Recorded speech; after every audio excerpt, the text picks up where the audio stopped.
Hello everyone, welcome to Sorty Pathshala, where we learn practical skills in the simplest way. Let's start today's lesson.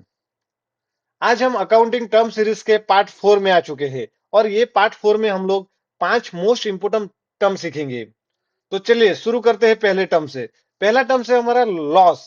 Loss वह स्थिति होती है जब expense income से अधिक हो जाता है, यानी कि जो हम लोगों ने इनकम करी उससे हमारे खर्चे बिजनेस में ज्यादा हो जाता है तो बिजनेस को नुकसान जाता है, तो उससे ही वो नुकसान को हम लोग लॉस बोलते हैं।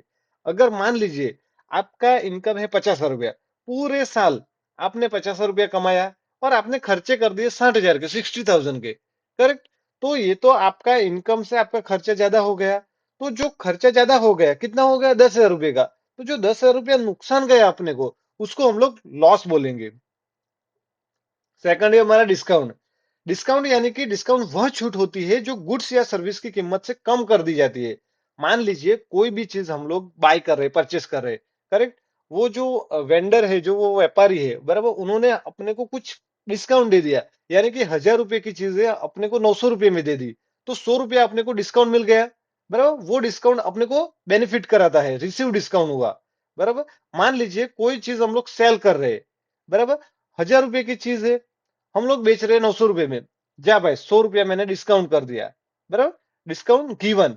तो वो अपने को बिजनेस को नुकसान कराता है, वो 100 रुपए का नुकसान चला गया ना, क्योंकि उसकी कीमत थी 1,000 रुपया, हम लोगों ने 900 में दे दिया। तो वो हमारे लिए एक्सपेंस माना जाता है। डिस्काउंट दो तरीके का होता है, एक तो डिस्काउंट जो रिसीव हुआ वो, और एक हम लोगों ने डिस्काउंट जो दिया, डिस्काउंट गिवन। बराबर। जो डिस्काउंट रिसीव होता है वो हमारे लिए बेनिफिट, हमारा इनकम बोला जाता है। और जो डिस्काउंट हम लोगों ने दिया, बराबर, डिस्काउंट गिवन, वो हमारे लिए एक्सपेंस माना जाता है।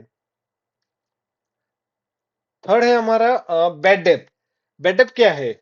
तो बैड डेप यानी कि हम लोगों ने कोई भी, हमारा बिजनेस चल रहा है, हम लोगों ने किसी को मटेरियल क्रेडिट पे सेल किया, कोई भी कस्टमर को क्रेडिट पे सेल किया, यानी कि हमारा वहां पे डेटर क्रिएट हुआ।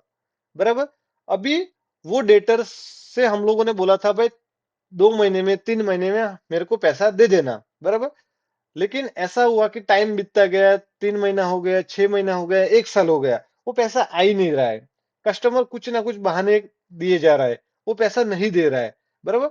लेकिन उसके बाद 1 साल, 1.5 साल भी हो गया, हम लोग फॉलोअप करते रहे, अपने को पता चला कि ये पैसा नहीं आने वाला है, ये पैसा हमारा डूब चुका है, बराबर। तो जो डूब चुका हुआ जो पैसा है उसको हम लोग बैड डेट बोलेंगे।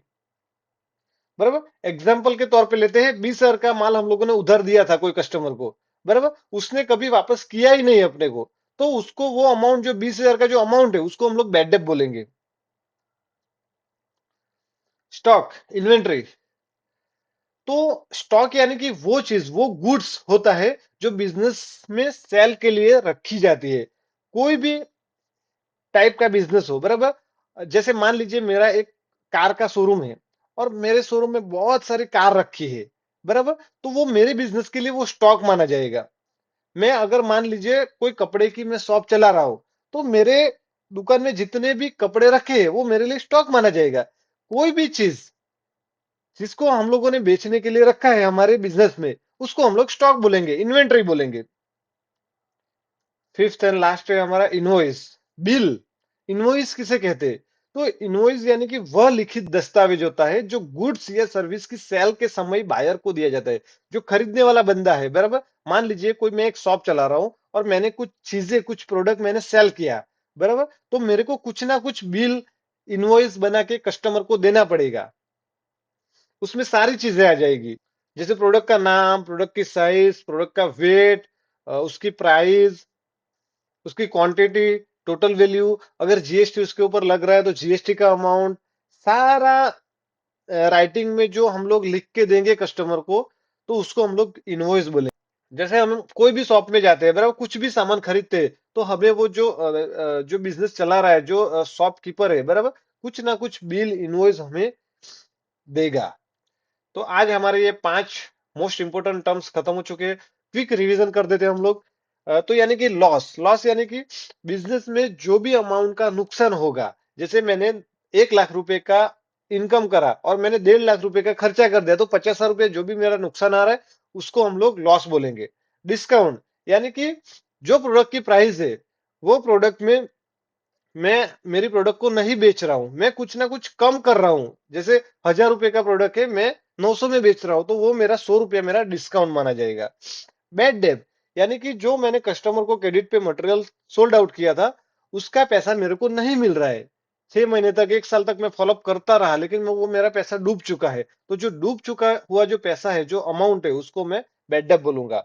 स्टॉक स्टॉक यानी कि बिजनेस में हम लोग जो भी प्रोडक्ट का बिजनेस करने जा रहे हैं और वो प्रोडक्ट हम लोगों ने बिजनेस में शॉप में रखा हुआ रहता है, उसको हम लोग स्टॉक बोलेंगे। इनवॉइस इनवॉइस यानी कि हम लोगों के बिजनेस में जो भी सेल के टाइम पे हम लोग जो राइटिंग में जो दस्तावेज जो डॉक्यूमेंट देते हैं, उसको हम लोग बिल बोलेंगे। नेक्स्ट एपिसोड में हम लोग देखेंगे आउटस्टैंडिंग एक्सपेंस क्या है, प्रीपेड एक्सपेंस क्या है, आउटस्टैंडिंग इनकम क्या है, फिक्स एसेट एसेट क्या है, और डेप्रिसिएशन क्या है, और भी आगे हम लोग देखते रहेंगे। लेकिन जो हमारा नेक्स्ट एपिसोड रहेगा, इसमें हम लोग ये 5 टर्म्स देख। अगर वीडियो पसंद आया तो लाइक करें, कमेंट करें, शेयर करें, और सब्सक्राइब करना तो बिल्कुल ना भूलें। Thank you for watching sorry पाठशाला।